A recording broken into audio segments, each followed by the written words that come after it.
All right, hello, this is Professor Graham, and this is the opening introductory lecture or introduction to 1102 online, both sections 19 and 20.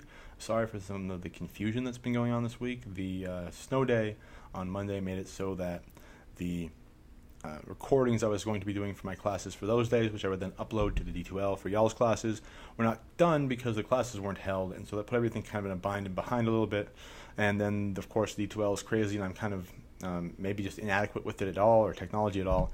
And so the shell that was uploaded to the online courses was not from an online class. It was from a hybrid class I taught last semester. So it mentions in-class meetings and things of this nature, which are not germane to our online environment. So I've updated the syllabi online. They now reflect the online nature of the course entirely. To answer some other questions that have been going around at the beginning, the books for the class are the same books as are on the syllabus that's now currently uploaded, as well as one that was before.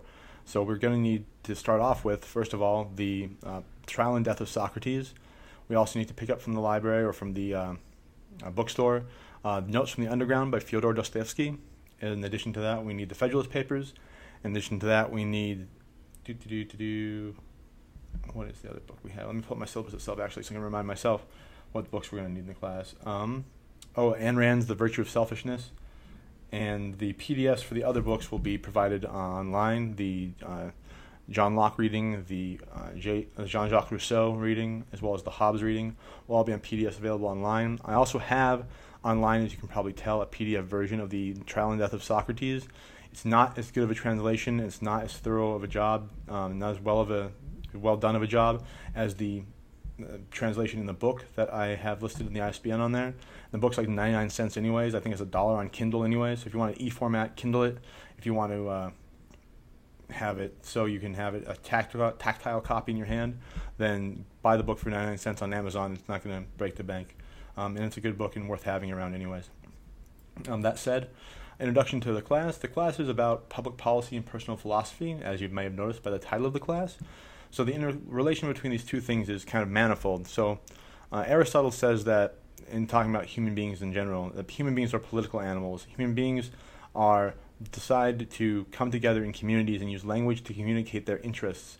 And because of the way that humans communicate their interests, that makes us into a political being, which is we try to advance our interests at the cost of others' interests. It's competition, and that's the way that human beings go about their daily lives, says Aristotle. So what happens then is we have to decide as a society and as individuals what is good, what is the good, quote unquote, Aristotle would say. And the good is just what the purpose of life is. What's the purpose of our actions? What are we going towards in life? What are we trying to get out of our own beings and our own daily existence? And philosophy, from all kinds of different branches, answers these questions differently. For example, do you have virtue ethicists like Aristotle, who says the best thing you can do, or the good, quote unquote, is to develop expertise and passions and things in this world and become masterful at crafts and masterful at certain professions and occupations and skills in the world, to practice the right balance of virtue and vice, and to become craftsmen in our own chosen occupation or our own chosen passion. And you have virtue ethicists so Aristotle is a virtue ethicist. You have deontologists like Immanuel Kant, who says that what's right or wrong, what the good is that which one should at the same time will to be a universal imperative or universal law. We're not going to necessarily get into this right now, what that actually means. It's kind of a bunch of mumbo-jumbo and philosophical terms. But from the point of the class is that there's a lot of different ways of looking at what the good is, which leads us to our first assignment, we'll see posted up as well, which is the personal philosophy paper asking what do you define the good as in your life. We'll get into that in a minute here. And part of the actual first module lecture, which will be coming up next. This is just the introductory lecture, so a little bit about myself before we move on with the class. I'm Professor Graham. I think I've already said that. If you haven't noticed already, that's me. My background is in English literature and composition, so I'm a poet. I write poetry. Poetry is my thing. However, composition and public policy is second nature to me. I did debate in high school and got really turned on to public policy, issues of law, governance, politics, philosophy, etc. I did debate for, I was a national qualifier and got the out rounds of the third, so octafinals at nationals, my junior and senior year in debate in high school. I was the first person in the United States to ever triple qualify for nationals from a region and was an All-American. In college, I was ranked second in the nation in debate. speaking events, and won two NCAA national championships my freshman year. Then after that, I decided I was going to lose my mind, sort of, but not really, and I joined the Marine Corps instead of accept a full ride scholarship to Purdue. So I joined the Marine Corps, did Arabic cryptologic linguistics, which is like translation and civil affairs stuff, and some like human intelligence asset developing. Did 3 deployments, 2 to Iraq, 1 to Afghanistan. Had a good time with that. It was good work. Ended up getting hurt, having to get out of the Marine Corps. Got out of the Marine Corps, was a pre-medical student. Got into Washington University with in my MCAT's taken, going to start medical school to be a dual subspecialist in nephrology and infectious diseases.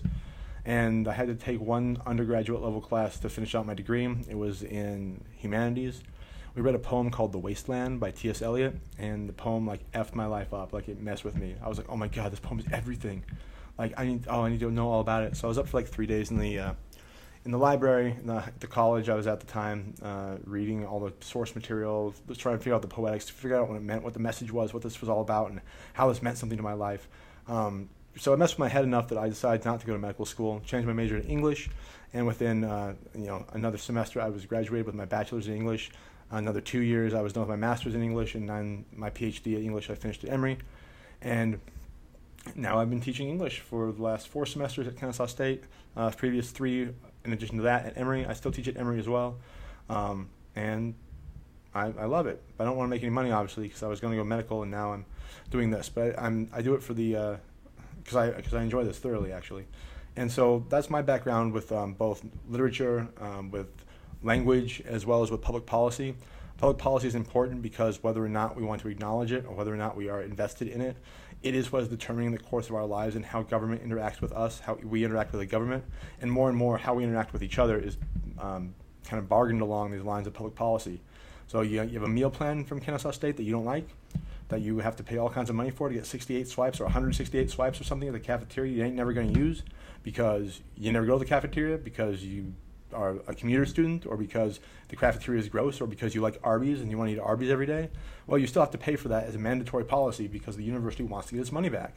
And so when you have the swipes at the end of the semester left over, 100 swipes left or whatever, 100 meals that you have left on your card, they disappear. And the university gets to keep all that money, no refund, no nothing, and so it's a scam. And so that's an issue of public policy that directly affects you. How late does the library open? Can you have food in the library? What are the study conditions in the library? Are there private rooms you can check out? All these are matters of public policy, university policy in this case, but matters of public policy nonetheless.